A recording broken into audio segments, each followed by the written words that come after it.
ஒரு நபர், ஒரு குடும்பம், ஒரு பரம்பரை, ஒரு நாட்டோட தலையெழுத்தையே தீர்மானிக்க முடியுமா? முடியாச்சின்னு சொல்ற இந்த அரசாங்க முறை எப்படி உருவாச்சு? ஒரு மன்னரோட வார்த்தையே சட்டமா மாறுறது எப்படி சாத்தியமாச்சு? இதெல்லாம் பழங்கதைன்னு நாம நினைக்கலாம். ஆனா இந்த ஆட்சி முறை இன்னைக்கும் சில நாடுகள்ல தொடர்ந்துட்டு தான் இருக்கு. அது ஏன்? வாங்க, முடியாட்சியோட ஆணிவேர் வரைக்கும் போய் எல்லாத்தையும் அலசி ஆராயலாம். இன்னைக்கு நாம என்னென்ன பார்க்க போறோம்னா, முதல்ல முடியாட்சினா என்னன்னு வரையறுக்க போறோம். அப்புறம் அந்த அதிகாரத்தோட மூலம் எதுன்னு பார்க்க போறோம். ஆட்சியாளருக்கும் ஆளப்படுறவங்களுக்கும் என்ன வித்தியாசம், அப்புறம் அப்போ இருந்த இப்ப வரைக்கும் முடியாட்சி எப்படி மாறி இருக்கு, கடைசியா அதோட முக்கிய அம்சங்கள் என்னென்னு பார்க்க போறோம். சரி, முதல் கேள்விக்கே வந்துடலாம். முடியாட்சின்னா என்ன? இந்த வார்த்தைய கேட்ட உடனே நமக்கு கோட்டை, கிரீடம், சிம்மாசனம் இதெல்லாம் தான் ஞாபகத்துக்கு வரும். ஆனா அதோட உண்மையான அரசியல் அர்த்தம் என்ன? வாங்க, அந்த சிம்பிளான ஆனா ரொம்ப சக்தி வாய்ந்த வரையறையிலிருந்து ஆரம்பிக்கலாம். இத புரிஞ்சுக்க நாம ரொம்ப தூரம் போக வேண்டாம். தத்துவஞானி அரிஸ்டாட்டில் ரொம்ப சிம்பிளா சொல்லிட்டாரு. ஒருவரால் ஆட்சி செய்யப்படுவதே முடியாட்சி. அவ்வளவுதான். இந்த ஒரு வரியில தான் முடியாட்சியோட முழு சாராம்சமே அடங்கியிருக்கு. அதாவது இன்னும் தெளிவா சொல்லணும்னா, முடியாட்சிங்கிறது ஆரம்பகால பழங்குடி அமைப்புகள்ல இருந்து வளர்ந்த ஒரு சிஸ்டம்.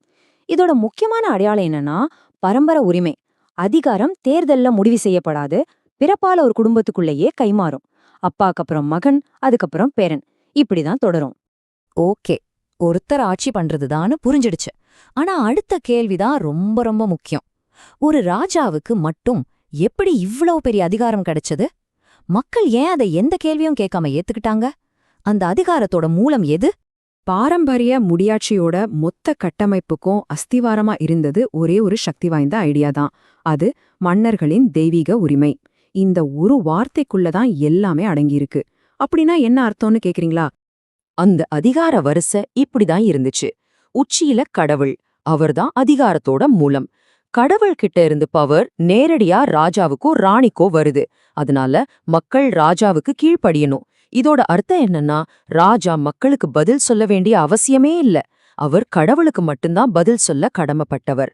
இந்த ஒரு நம்பிக்கைதான் அவரோட அதிகாரத்தை கேள்வி கேட்கவே முடியாத ஒன்னா மாத்துச்சு.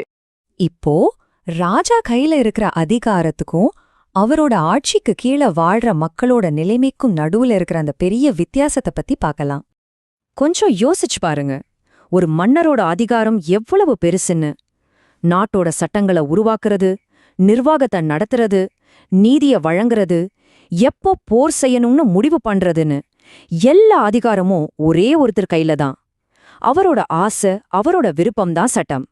இதத்தான் முழுமையான அதிகார குவிப்புன்னு சொல்றோம். இங்க ரொம்ப முக்கியமான ஒரு வித்தியாசத்தை நாம கவனிக்கணும்.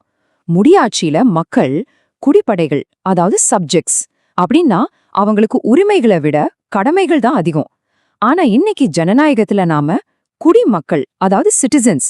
நமக்கு உரிமைகளும் இருக்கு, கடமைகளும் இருக்கு.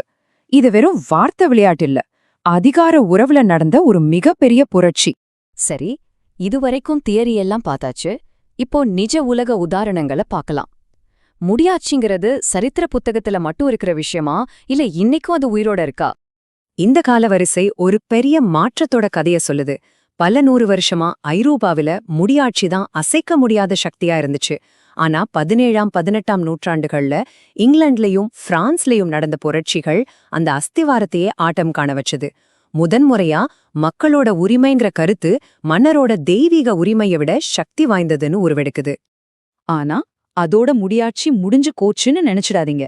அது மியூசியத்துல வைக்கிற ஒரு பொருள் கிடையாது.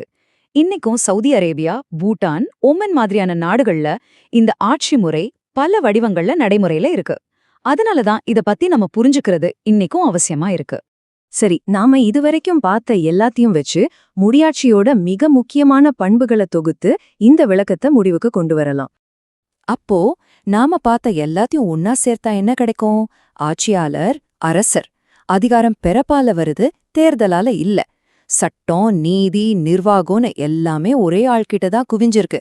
மக்கள் உரிமைகள் உள்ள குடிமக்கள் கிடையாது, கடமைகளை செய்யற குடிப்படைகள் மட்டும்தான். இதுதான் முடியாட்சியோட அடிப்படை டிஎன்ஏ.